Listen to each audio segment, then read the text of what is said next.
ગાંધીનગર જિલ્લાના દોલારાણા વાસણા મુકામે એક ધાર્મિક ઉત્સવ જેવો માહોલ જોવા મળ્યો હતો। વિશ્વવિખ્યાત રામકથાકાર પરમ પૂજ્ય મોરારી બાપુના વરદ હસ્તે ભજનાશ્રય ધામનું વિવિધતમ ઉદ્ઘાટન કરવામાં આવ્યું હતું। આ મંગલ પ્રસંગે જય બાપુની વિશેષ ઉપસ્થિતિએ શ્રદ્ધાળુઓમાં ભારે આકર્ષણનું કેન્દ્ર બન્યું હતું।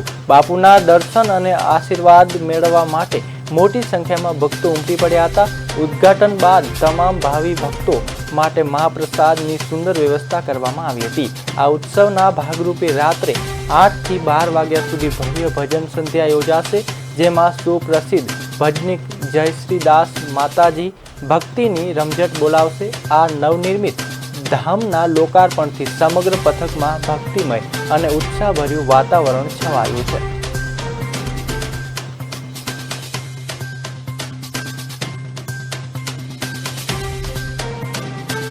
कहा जाता है कि जल में, थल में और नभ में सब जगह राम नाम की गुंजन कराने वाले दरवाजे दरवाजे तक, गली गली, नगर नगर तक इस रामचरित मानस को, दुनिया की हर समस्याओं जिसमें समाधान छुपा हुआ है मानस में, उनको गाने वाले बापू, जन जन तक राम महिमा को पहुंचाने वाले, जिनके अंदर में करुणा, सत्य और प्रेम भरी है, वो संत आज हमारे दरवाजे, हमारे गांधीनगर यानी गुजरात की राजधानी में भजनाश्रय धाम में पधारकर सब संतों को, सभी भक्तों को, सभी श्रोताओं को दर्शन का लाभ दिए, वाणी का लाभ दिए। इसका सदा संतों की ऋणी रहेगी ये धरती।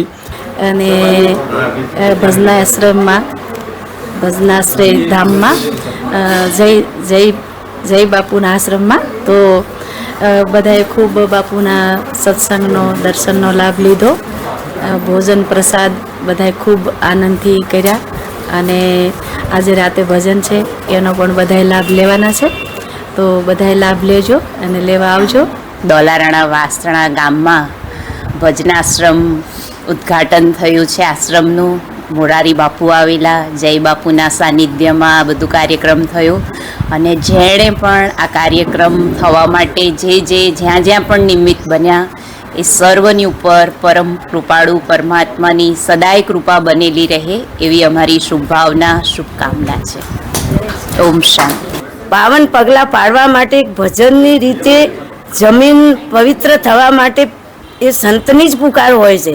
નકર ઘર બનતા, કોઈના 4-5 ઘર બનતા તો ત્યાં શું થતું, પરજા વધતી પણ ભજન ના થતું। અને અહીંયા બાપુના પગલાં પડ્યા તો એમનું ભજન થશે અને અમર નામ થશે એમનું।